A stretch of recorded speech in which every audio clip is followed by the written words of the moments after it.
Hello and welcome back. It was a great break and we're going to tear right back into it. Our topic for the second hour of our program today will be Web Accessibility Policy. We have a panel of folks up to speak with it, and Karen Woehlert will begin the discussion.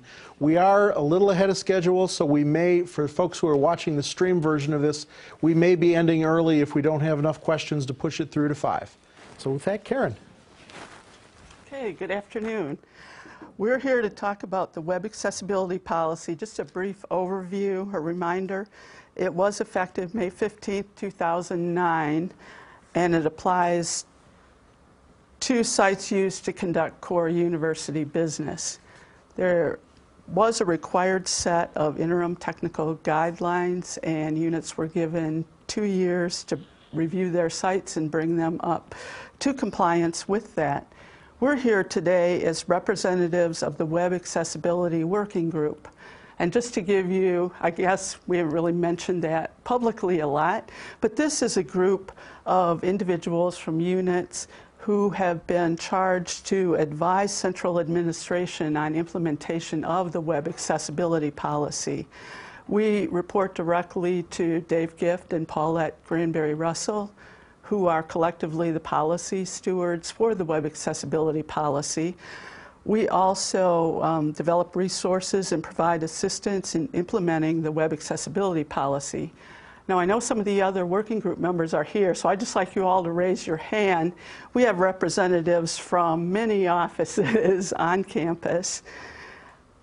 And one of the specific things we've been charged with is to advise Paulette and Dave when the university is ready to update their technical guidelines. So that's one of the things we'll be talking about today. During spring and fall 2011, we focused on accessibility of instructional materials, and we developed a set of tutorials for making course materials accessible, which have been put on the Web Access website. For next steps, there have been a number of recent developments that have led us to talk about changing the technical guidelines. As you probably all know, the original guidelines were based on WCAG 1.0, and since then WCAG 2.0 has been released. There have also been a lot of regulatory developments. The Section 508 refresh is nearing completion. The National Federation for the Blind lawsuit against Penn State, the Office of Civil Rights Dear Colleague letters talking about electronic text and accessibility of books on Kindle, and the Department of Justice has issued a notice of proposed rulemaking applying ADA to web content. Currently, we're not talking about changing the policy itself, in that we're not talking about changing it from applying only to sites used to conduct core university business. Our discussion has focused more on updating the technical guidelines, and Mike Elledge is going to be talking about that.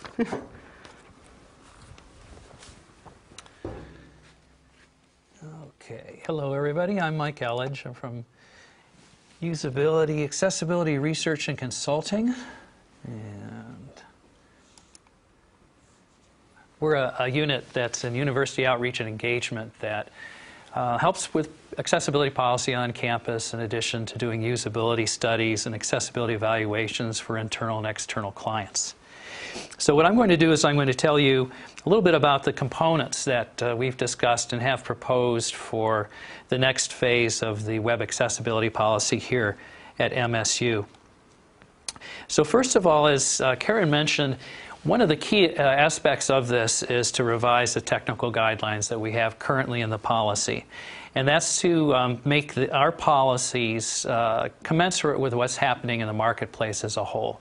Between the ADA expansion to include websites, the settlement of the Penn State lawsuit by NFB, the publication of WCAG 2.0 versus 1.0, all the signs are pointing that WCAG 2.0 level AA is going to be the new list of requirements for accessibility when it comes to websites.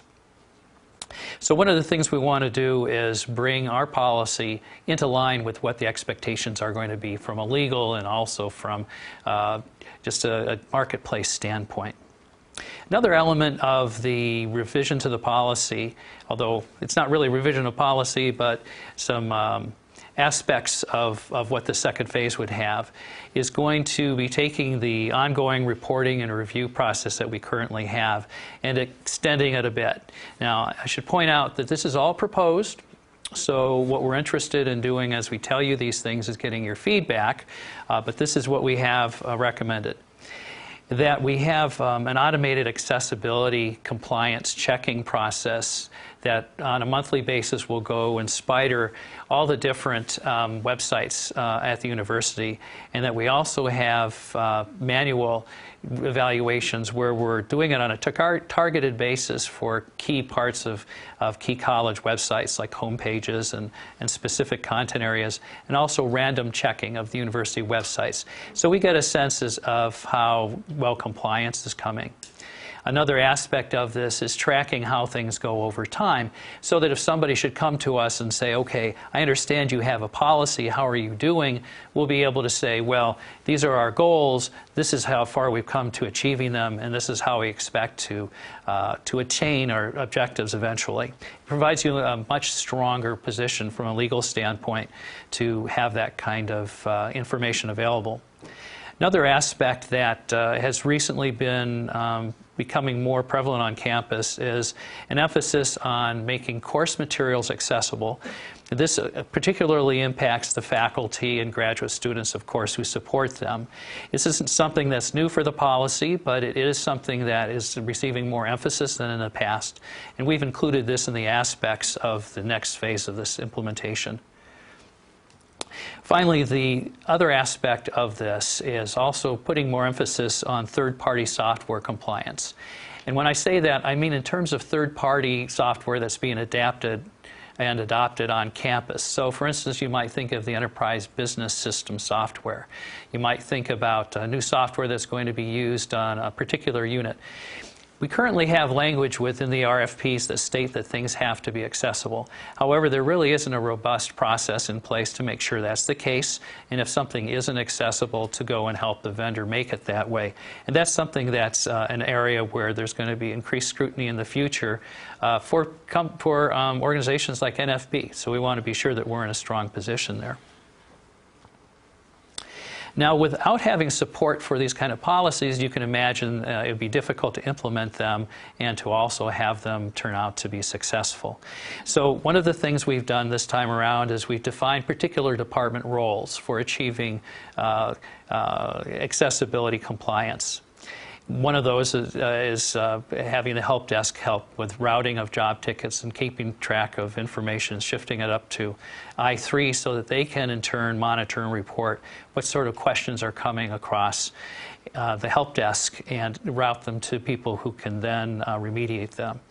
The UARC, just as in the past, will be taking a lead role in web evaluation and remediation assistance. So if somebody is having difficulty doing either designing an accessible website or making it compliant, they'll have some place to go for assistance. UDAT will also be providing instructional materials for media.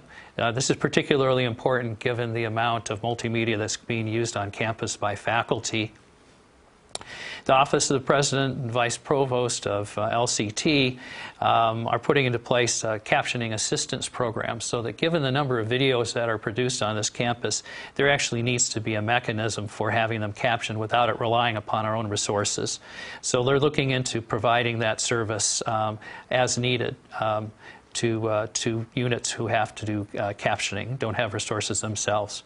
As before, LCT training would be helping with workshops and training programs, and then the MSU Web team, LCT, IT, would be taking care of university websites, making sure that they're compliant, at least the ones under their control, and our CPD will be providing a resource role in the way of providing technical guidance and input.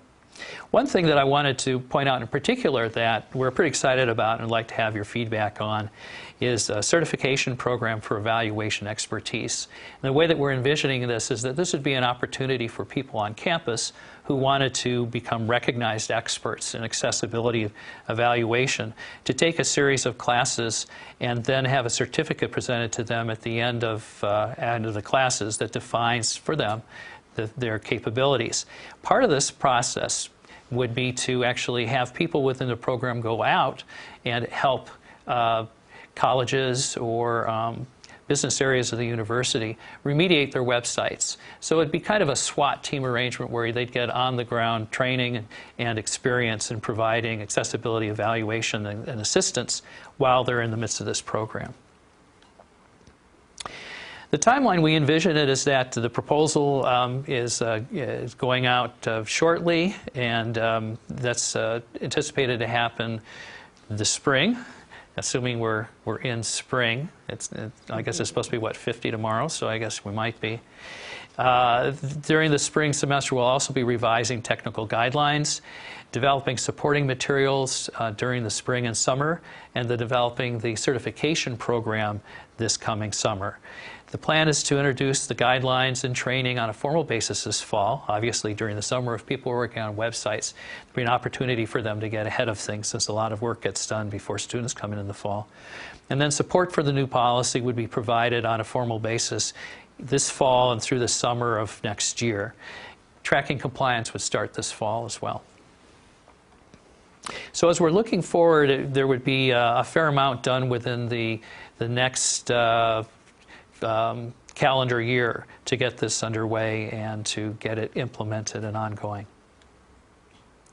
So a couple of things that we wanted to ask you about after Emily talks about captioning is what kind of interest you have in a certification program. Are there any concerns that you have about going to WCAG Level 2 AA requirements? Do you have concerns about the amount of support that would be available to you as you go about implementing this policy? And any other questions that come to mind about this as we're trying to work out the fine details? So Emily, would you like to move on from this?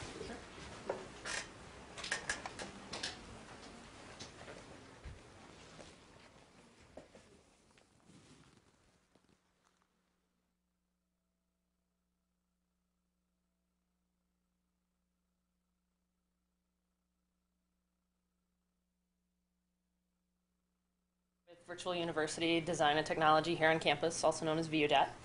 I also sit on the Web Access Working Group as well. And while Mike kind of briefly went over some of the policy changes that we're looking at VUDET, our focus, our audience primarily is faculty here on campus. We help faculty members produce online courses, fully online, blended or hybrid courses. And so with looking at some of the revisions of this policy, we sort of realized that some of these new requirements, such as the captioning that Mike mentioned, are going to have a huge impact for faculty here at MSU. In doing so, Brendan approached me and talked to me about the idea of offering a caption service at MSU. Right now, there is some difficulty in providing captioning services if we were to, say, implement this policy tomorrow and everyone had to caption every single video that they put online. There's just no way that MSU has the ability to meet that demand right now. So we're taking that initiative to go through this process of looking at some captioning services, and I'm just going to give you an overview of what the team is and what we're doing and where we hope to go from here. So essentially, what this project is we are looking to write up an RFP, a request for proposals, for third-party vendors. And again, at this stage, it could be one vendor, it could be multiple, depending on what we find. But we are looking for a third-party service that can provide their services to caption and transcribe video for members of the MSU community. Ideally, some of our goals in this are primarily to make it as easy as possible for MSU faculty and staff to be able to caption videos as they need. Ideally, to integrate with MSU accounting systems so that departments can individually handle the billing for this service. Right now, they're isn't such a thing in place. So this is something that, as the team for the RFP is looking to put together, this is one of our top priorities as well, again, to make that seamless experience for faculty and staff who have to do this. We also are looking into integration with Kaltura, which for those who may or may not know is the new MSU's new media repository that's going to be coming out on campus fairly soon as well. So those 3 goals are our top main initiatives. Again, trying to make this as seamless as possible, or a seamless experience for anyone that needs to caption video in the future here at MSU. The team is comprised of myself, again, through Virtual University. Karen is on our team, as well as Stephen Blosser from RCPD. I also was informed today that we will have someone from HR services here at MSU. We don't know who that person is yet, but they have agreed to provide someone from HR to help us with some of those accounting questions that I mentioned with integration across the university. We'll also be looking to the advising groups on campus, the Web Accessibility Working Group that is in this room, as well as the Accommodating Technology CAFÉ for advice as we write this proposal. We want to make sure that we're as thorough as possible. We're looking for as much input as possible because we really want to provide a really great service to everyone here at MSU. Just to give you an overview of what we're looking at for this project, in this month we have obviously assembled our team. We've begun the writing process. We have met with purchasing at MSU to learn sort of the proper steps that we need to take in order to do this procedure. We're hoping that by the end of February, we'll have a proposal written. We will have the advisement of the 2 subcommittee groups that I mentioned, so that by beginning to mid-March, hopefully MSU purchasing can review, send out their request for proposals, vendors can submit their responses. Ideally, we'd like to have the month of April to be able to review vendors, actually make a selection, and hopefully by May, June period, be able to announce to MSU, to the community, what those vendors, like I said, there may be more than one depending on what we find, what our selection has been at that point. So in coming to this group today, again, we're looking for a variety of input. We're reaching out to the different subcommittees, but we also wanted to reach out to this group as well. Should you have any vendors in mind that you think would provide a good service for us, we're totally open to accepting, ideas. You feel free to email me. This is my email address. I'm also on the WebDevcafe list, so if you prefer to just post it to the list, I can receive it through there. Virtual University Design and Technology, we're also on social media, which I have a hand in as well, so if you'd like to send things via social media, feel free. But like I said, we're really looking for input from the community, so if you have suggestions or features or things like that that you could definitely that would help you in your position, please let us know, and we'd love to hear from you. So, thank you.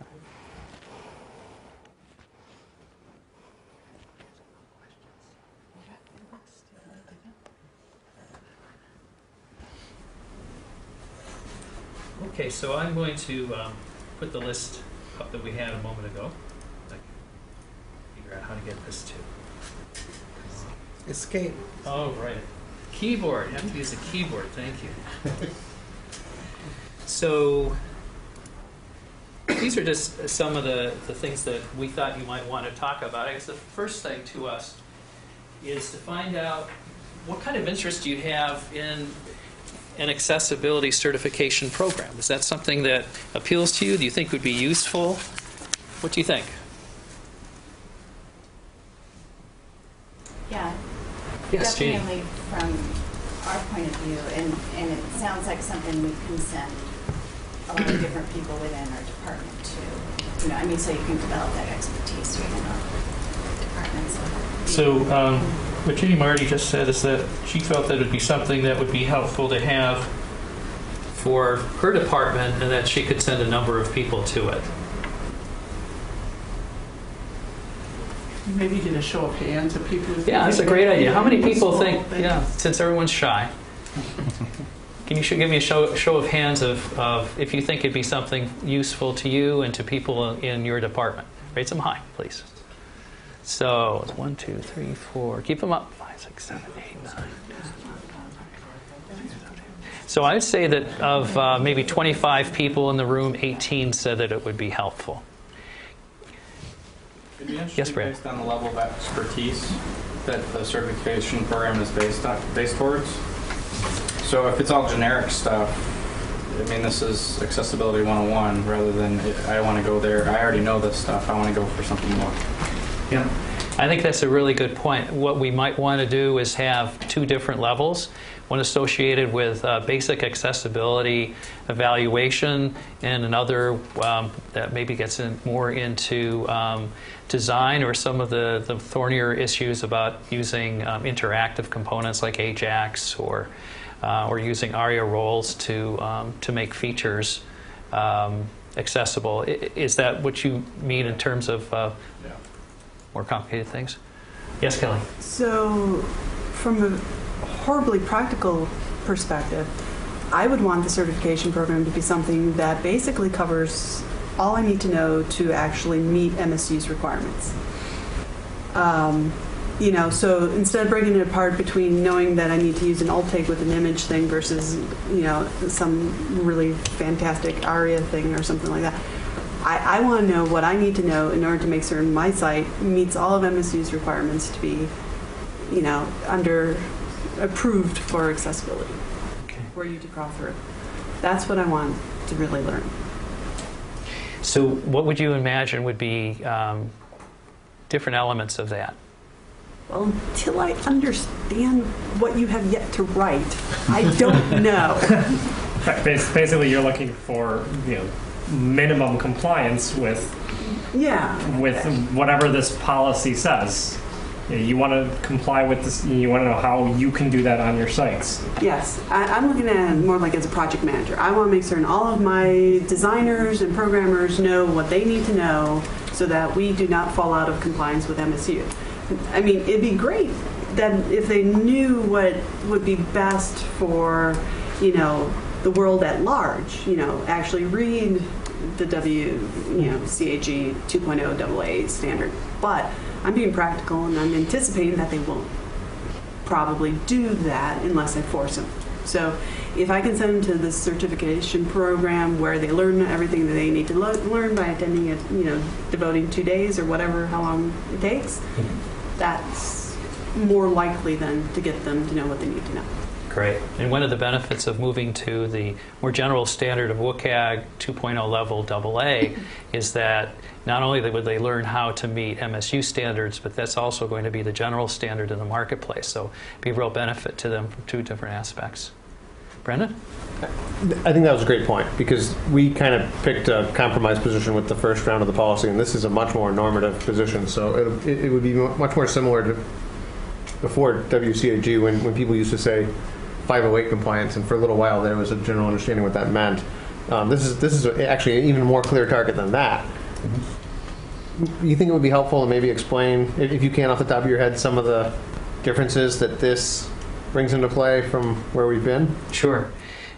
Well, as you may recall, there were two different aspects of our policy before. There was a required set of checkpoints, and then there was recommended. Between the two of them, they pretty much wrapped up Section 508 and WCAG 1.0A and AA plus some best practices.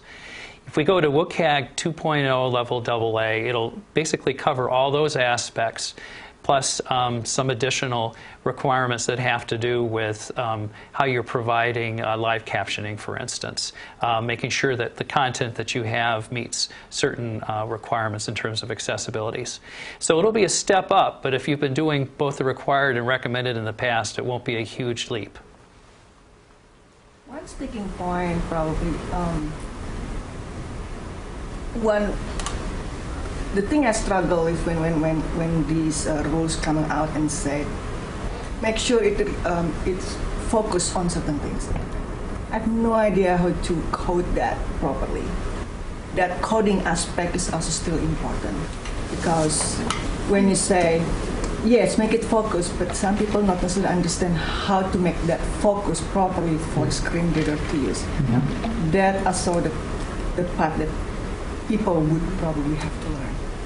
So what I hear you saying is that it'd be really important from a practical standpoint to not only know how to do evaluations, for instance, but what kind of coding is actually going to give you compliance, and how that would work if, for instance, you had a screen reader and it was being read, that sort of thing. Right. So, for example, if you want to use calendar where people pick the code, and then if that code is there, everybody can use the same code to mix constant or make it like accessible for everybody. So that actually is a great idea. Maybe one of the things that would be part of this would be a library of different accessible widgets that people could use, and not that we want to necessarily force uniformity across campus. It could save people a lot of trouble if they had a repository to go to for things to put into their sites. Okay. Yes, Graham? By going to WCAG 2.0, we already get some of that. WCAG itself has a lot of documentation. The technical recommendation section, I think, has over 400 different techniques that you can use and things. So it actually, that's one of the benefits of going to this wider policy. Is it's not just that people can learn here and apply it other places. It's that the internet becomes an actual resource we can use here to figure out how to do things. So obviously we want it in our kind of certification as well, but there's a lot more information available, especially since WCAG 2.0 is, we're 4 years old now. A little over 3 years old. Well, I think that highlights a differentiation point in terms of the question that was asked. It wasn't, do you need a training program and what should be in that training program? The question is, do you want a certification program? Which is, say, if we pick a standard like that, you don't necessarily need training from MSU. There's numerous training sources out there, from in-person training to online training to just web pages you can read. The question is, do you want something similar to the Web Developer Certificate that was offered through the LCTTP program that says that you as an individual web developer at MSU have been certified that you know WCAG 2.0 and can implement it? Is this like a professional benefit to you, or does this make you more marketable as a web developer on campus? Does this help you with your boss in some way? I think that's partially what we're getting at, and framing it as a certification rather than just what kind of training do you need. Yes, and one of the things, in addition to finding out if it's something that you think would be valuable personally, it also gives us an opportunity to provide it outside of the university, perhaps as a revenue stream. Yep. Yes. I mean, from my standpoint, as my role shifts to being more of the administrator of the website rather than the actual programmer, I'm more interested in how do we get in compliance as quickly as possible and as painlessly as possible. So the tools necessary to check that, or to provide the people who are handling it the resources, those are the things I'm kind of focused on now. And if we can promote that we are in compliance on our website in the footer somewhere, or kind of showcase that, that would be great. I feel like we could use that for bragging rights, but a certification program, I'm less certain whether that's helpful, because I know that takes time and resources, and people have to take time off of work to make that happen, rather than perhaps learn as they go, which tends to be a way a lot of people learn. So from your standpoint, from just a practical matter, you want to be able to know how to meet the new requirements. So that might be something that would be outside of the certification program. Yes, Bert? I guess I had two thoughts on it in terms of certification. I assume that there aren't already existing certifications like this. We probably wouldn't be thinking about doing it ourselves. I offer that as a question, and if we don't know the answer, then maybe we should look for it. But then secondly, what I would say is that from the standpoint of being an employer, one of the challenges you have is when you post a position that's open, especially something with regard to web development, everybody thinks they're web developers. And so you get the postings I've had open, stacks this big, of applications coming in, and trying to figure out ways to differentiate people in that stack is a useful tool for me as an employer. So if something existed, whether it was something that we created here or whether it was something that had some sort of peer reputational standing more broadly outside of MSU, that would be a useful thing for me in terms of that role that I play. Something that you could depend upon ensuring that someone has a certain level of capability. Yeah, I don't expect, a lot of people have different kinds of certifications, and I don't expect everybody is the top flight person in a given field, but at least it shows that some effort's been made to go through some sort of study, self-study or otherwise, and they've at least met some sort of minimal. I don't have to do a lot of that retraining. There's at least a base to start from. Great. I think for me, it would, as a designer and as someone who's an employer also, I'd rather have my websites certified as being compliant rather than just having the training, because I think those are two. It's one thing to know how, but it's something else to actually make it happen. And so some sort of like an organic labeling kind of initiative for accessible websites, and that's above and beyond compliance, something that shows that you made the effort to make a website outstanding in this arena. Would look nice on my resume, and it would look nice as a designer was coming and said, I was lead designer on the site and it achieved this level of certification. The only problem I have with that is that I've had folks interview for positions where they were part of a team that worked on a site. Now, what their role was in that isn't clear. How good they were amongst their team members isn't clear. Right. And so if the site is what has the certification, that's swell, but I'm not sure it answers my question. Well, I think it's a possibility there that perhaps, in this last policy implementation, there were web accessibility remediation forms that people submitted to I3. Let me just, coming from a compliance office, let me tell you one of our concerns about that is by the lack of such a certification on a website, you would be highlighting for external organizations or individuals who want to file suit against the university. So our office would probably recommend that we not do that. Now, if you want some acknowledgement of your efforts, there has been some discussion, at least in our office, about offering some accessibility award for people who go beyond the policy requirements. Now, we probably could get some people or organizations to get behind that and some kind of award that you could announce on your website.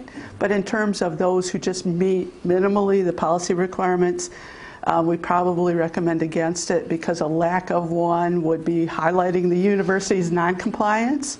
Right. So how would you feel about like an award for people who take their sites beyond the minimal requirements? I think an award is exactly what I would be interested in, because I'm that kind of person who wouldn't go to a class to learn how to do this, right? I would just crack the docs and start to figure it out.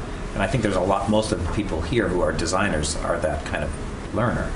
And so to have our sites or our work evaluated and have somebody who's your manager say, yeah, this person did that work, and then to have that award on your resume looks better, and I think, than even having to sit in a class. I think that may be doable. I mean, we can certainly talk about something like that. I mean, it doesn't necessarily address our as a hiring manager, I kind of share some of her concerns. It doesn't necessarily clarify who exactly did what to win that award, but I appreciate Karen's concern. I think that's really valid. I mean, I'd also point out that these kind of labels, it's a point in time evaluation, which is to say at that point in time your site was worthy of winning the award. Mm-hmm. Since this is a moving target and it's kind of like painting the Mackinac Bridge, you're done with one end of your site, you start painting the other end. And by the time you're done, you do it again. Right. And so it'd be a little dangerous to stick a certification on a site when, in fact, 2 years later, that site might not be certified anymore. And to go and do it every year is maybe too labor intensive. But I really like this award concept. We did something with online courses that has, I think, yielded great results amongst the community in terms of incentivizing in a really cheap way some really good behavior and ambition by people who go and aim higher. Does anybody have any questions about the captioning program that's being put together? Who's footing the bill? Who's footing the bill? That's what we're looking into, offering the ability, in the perfect world, the system would work in such a way that departments can be directly billed and pay for it on their own. There isn't an assumption that there's a giant pot of money centrally that will do this for all of us as units, but this would be something we'd have to budget for at the departmental level.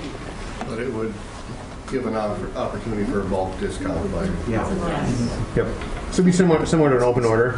I mean, this is somewhat of a historical lesson learned. Early in the days of creating online classes, for instance, we had a pile of money that I think was coming out of the libraries, maybe collections budget or somewhere out of the library, that paid for copyright clearance.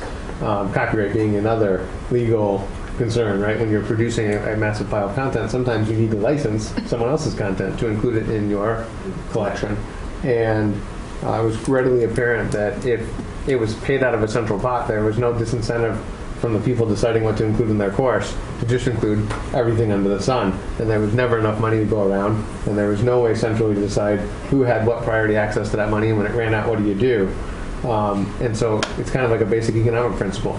You want to put the opportunity cost in the hands of the person making the decision to incur the opportunity cost. If this causes you to decide whether or not you publish more content, less content, open content, closed content, yes, this is going to now factor into your decision because you have a direct cost experience. But at least the theory being in many places of the university, there's either a general fund budget or revenue that supports the creation and dissemination of content.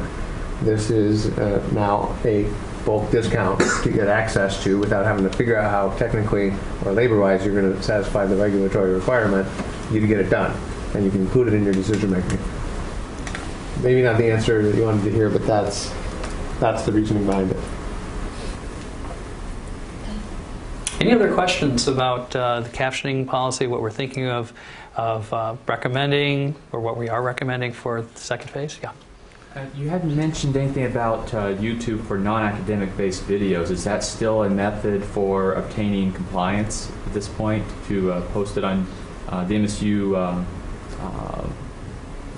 channel on that? Compliance in terms of captioning?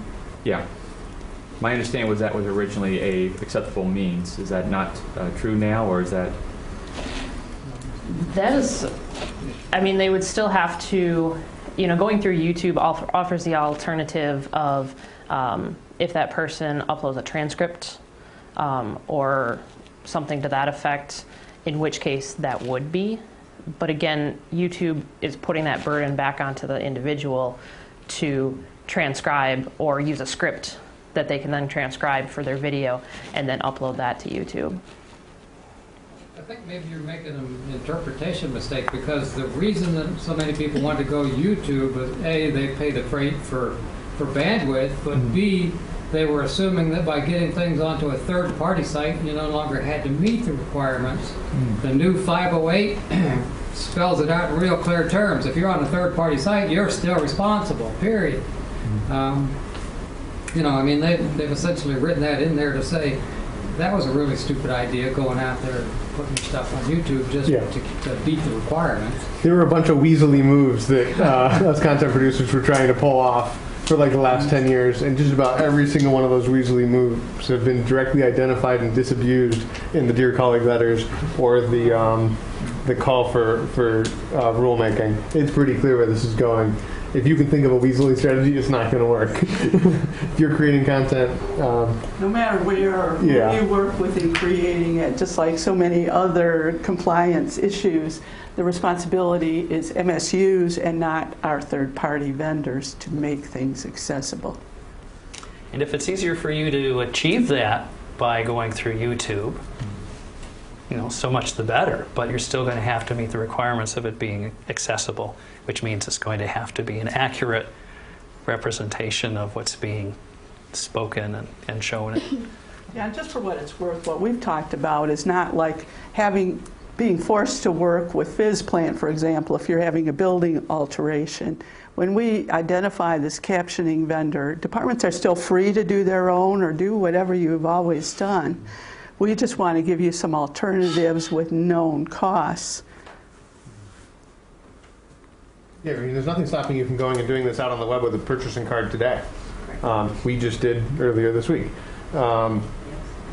It can be done today. We're just trying to make it a path of least resistance, easier path.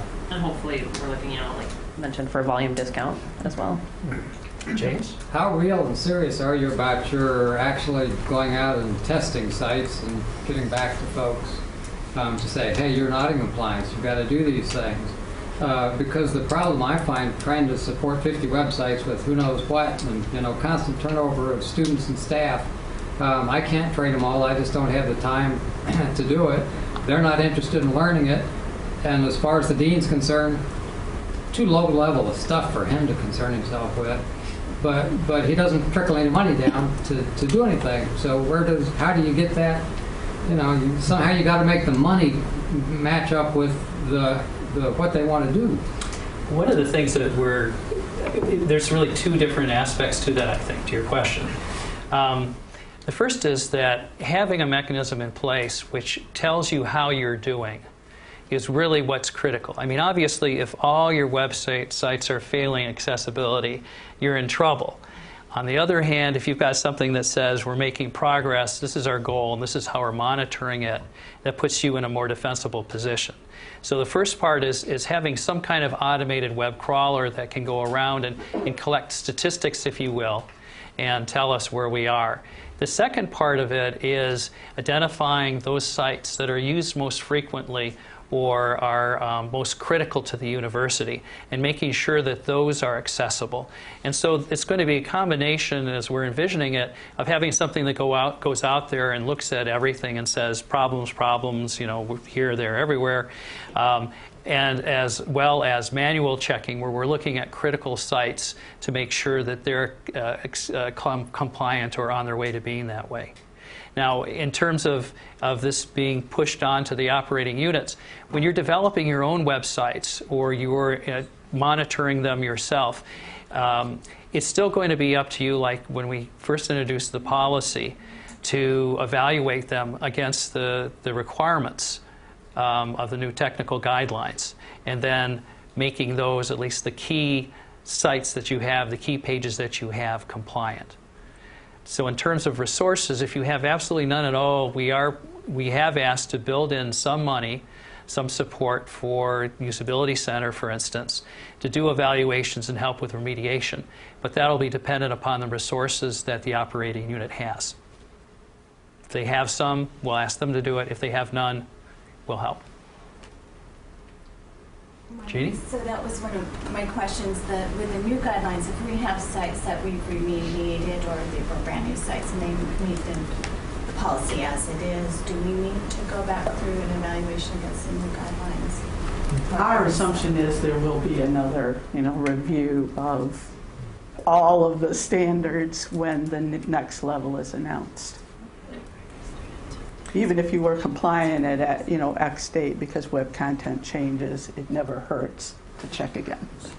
And I'm sure there will be a reasonable amount of time within which we're going to be asked for people to evaluate their key sites and provide that information back to I3. But I mean, I guess I would volunteer to please crawl my site and tell me the 10 things I missed, or the 10 things that I need to change. That, because in my mind I filled out the form, the last time I looked at it, it was good, and every time I do stuff I try to do it in compliance.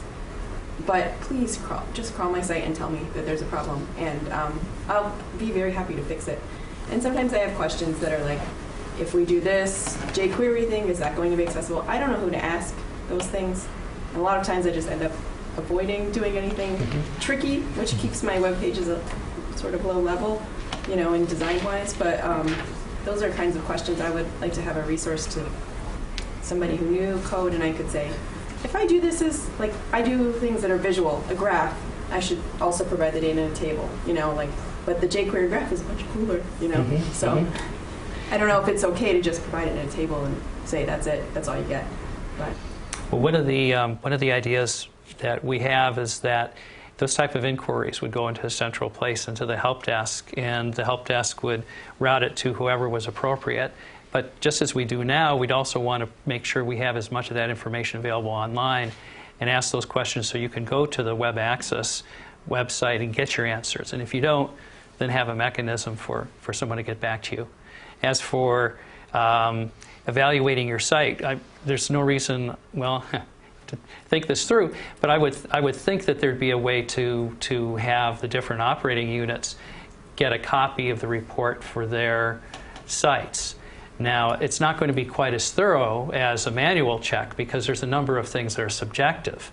So you'll have to then do some subsequent follow-up yourself and say... But if that's something that's done every month or two, that just saves me from having to go back and think about anything that I had a student help me with. Did they remember these simple things? So it would be great if you could crawl. Just like I use the HTML validators, just like I use CSS validators. So it would be great to be able to do that. Well, it'd have to be some combination of crawling and also looking at it. Sure. subjectively. Yeah, it's a key to remember that the validation tools, automated tools, Only can do- only do a certain only do the percentage, things that- and yeah. it may be depending on your site structure, they may only be checking 25% of the accessibility issues with your site. Yeah. So you don't want to rely completely And we on ran into yeah. some of that where, Yeah. there's, 57 things you have to do to go through the checklist, but if we can automate some of them, Right. that'd be great. Yeah. I want to learn how to use screen reader. Anybody's willing to teach me, or there will be a course for that? Sure. Come over and we'll show you how to use a screen reader. I don't have to pay, right? You don't have to pay. Take us to lunch. You don't have to pay. Take us to lunch. Other people. Bert? I've got a question, and maybe this is really elementary, but one of the things, the use of YouTube comes up again and again. And we use it, I use it for various things, and I know a lot of folks use it and can put the captioning in and all that. And I think it's viewed as a way of laying things in. It's viewed as a way of bringing content to a wide variety of eyes, because this stuff, if somebody's tumbling around in YouTube, they might bump into your content, they might look for it there. But one thing that I haven't really heard discussed is, so the video is sitting inside a small frame on a page, but what about the rest of that page? Do we know how accessible the rest of the YouTube interface is that surrounds that piece of video? I don't. I haven't looked at it from an accessibility standpoint. So, Yeah, it's a moving target too. We have to keep checking that. but that's a good question. I know that there is an alternative to Twitter, I think called Chirp or something, that's fully accessible. Is that what it's called? Yeah, something like that. Something like a Easy tweet. Twitter, I think that's one. But you can address that because you can embed the YouTube clip back on your own site. Right. And so that would be an equivalent presentation, and on your own page, you can make sure that your own page is accessible, and then the YouTube embed is there. Right, and I think a lot of folks do that. I was thinking more in terms of the comment James had made. If we're responsible for the stuff that's sitting in a third-party site, even if we're putting in stuff in YouTube primarily because we plan to embed the video back in our own pages, do we still have some responsibility for the fact that it has this other life inside YouTube, and the shell in YouTube may or may not be accessible? Or to use your example is if we put stuff on Facebook, since we create the content of the Facebook page, does the Facebook page just accessible enough? Well, I think a lot of it has to do with the delivery mechanism. So for instance, if your page is accessible and you have the YouTube video on it and you're an instructor and you have people come to your site to look at that video as a student and it's accessible, I would think you'd be all right. Whereas if you were telling people to go to a YouTube page, then you'd be opening yourself up, because it's whether somebody can find that and use that information in an equivalent way, irrespective of whether they have a disability. I think if you were to link from YouTube to your own page, that gives you a fair amount of out. And it's probably a good idea anyway, probably drives web traffic. And context matters here. So one of the things that the ADA and codes has become a bigger issue for education is that it be an equally integrated experience. And so if we were talking about coursework and you were assigned to go to YouTube and comment on the video and that was not accessible, there's not an easy way around that, because now if I'm providing an accommodation, it's hard to provide an equally integrated experience. This is what the Dear Colleague letter that was about, the e-readers was about. But really, if you read that Dear Colleague letter, and I'm sorry because I'm referencing stuff that probably most people haven't read and probably would get bored out to death if they did read, but this is where the government is taking out their policy stance. And I think Karen would be a good follow-up point if you wanted to get a link to some of these things that we've referenced today. But if you read that Dear Colleague letter, which was essentially sent to university presidents about e-readers, you could replace e-reader with just about any form of emerging technology, like use of Google Thread for in-class discussion about media. You can transpose e-reader for any piece of emerging technology, and essentially the arguments that they're making in the FAQ that they lay out, because they have both a Dear Colleague letter and essentially kind of like an FAQ that follows it, that applies to just about any form of emerging technology. That's the legal standard we're being held to. It's got to be timely. It's got to be equally integrated experience. That's the tough bar to cross. And the fact that it's new doesn't make a difference. Right. I mean, just because something has just been invented isn't accessible is not an excuse for not having accessibility. Right. In that letter, they basically identified most of the little weaselly things that most of us educational technologists have tried to use too, which is like, oh, it's just a pilot program.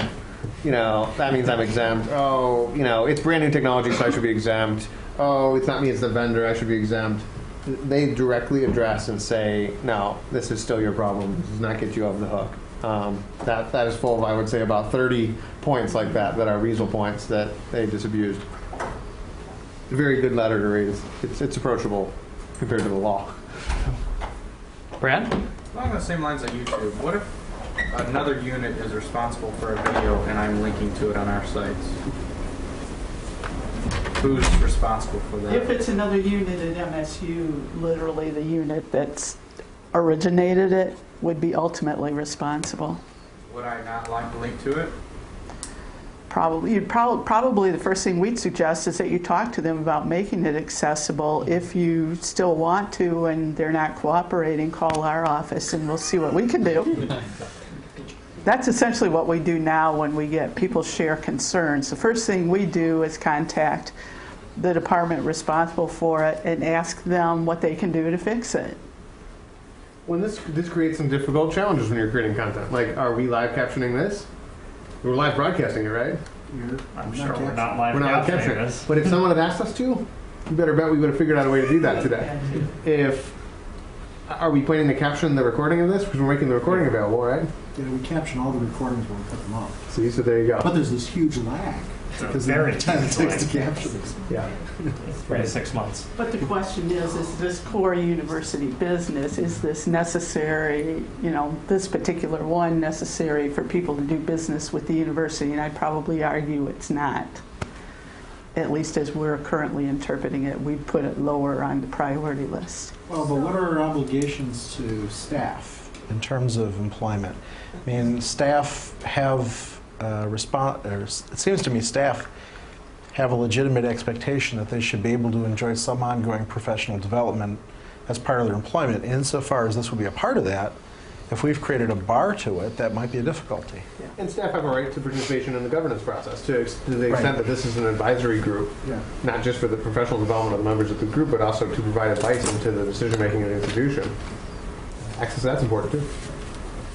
So if there's a unit use a third party, the core business requires them to use a third party application that is not accessible. It's still the university's responsibility if it's part of the university's core business, not your vendor. Let's ask a question about this. How much longer can the university stick by a policy that has this word core in it when the law doesn't recognize any such critter at all? And the law essentially pretty much says if it's supposed to be available to anybody, then it's supposed to be available to everybody for every website. It has nothing. There's nothing core in it. Okay, let me explain the thinking behind that. I'm speaking now. The General Counsel's office made the determination that at this point in time. Well, that was 2 years ago.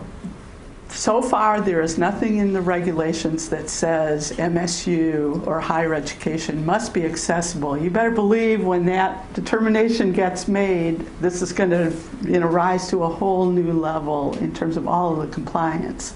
That conclusion that there is nothing literally requiring the university to be either Section 508 or WCAG accessible really was what was behind making the interim technical guidelines not align with either of them. I guess I would say right now we're inching closer to that, and we're assuming at some future date it's going to be written and everyone, General Counsel and President, everyone's going to agree that the law says we must be accessible. We're not there yet, but what we're trying to do is continue to make progress and increase our accessibility so when that day comes, we don't all have to panic and accomplish this in a very small time frame. And to be fair to Karen, that's a legal question And we don't have a lawyer on the panel, right? So it's like, that's a very good description. I think, No, but our of, office is a compliance office. I Yes. may not be an attorney, but Right. I am involved with ADA compliance for the university as well as affirmative action I program. think that was an excellent administrative description of like, our stance right now. Whether our stance passes the scrutiny of a court or something, if you hold it up against the statute. I don't know. We can't don't give you a know. legal opinion about that. But this is our conclusion administrative came stance. from the general counsel's office Yeah, so it at was that legally point in informed, time. right? Yes. And we are continuing reviewing it. That's one of the reasons. This isn't just about the technical guidelines in terms of the discussion amongst web developers in the industry, and the W3C and the NFB has changed, and we need to aim at WCAG. This is also about what is the, it's 2 years later, right? Right. So that is part of the discussion we're having right now. And we would say there is and always has been, and everyone has agreed that we still need to make reasonable accommodation for persons with known disabilities. What our general counsel's office has said is up to this point, there's nothing that says absolutely we must go further, but we're trying to prepare for that day, which we anticipate is coming.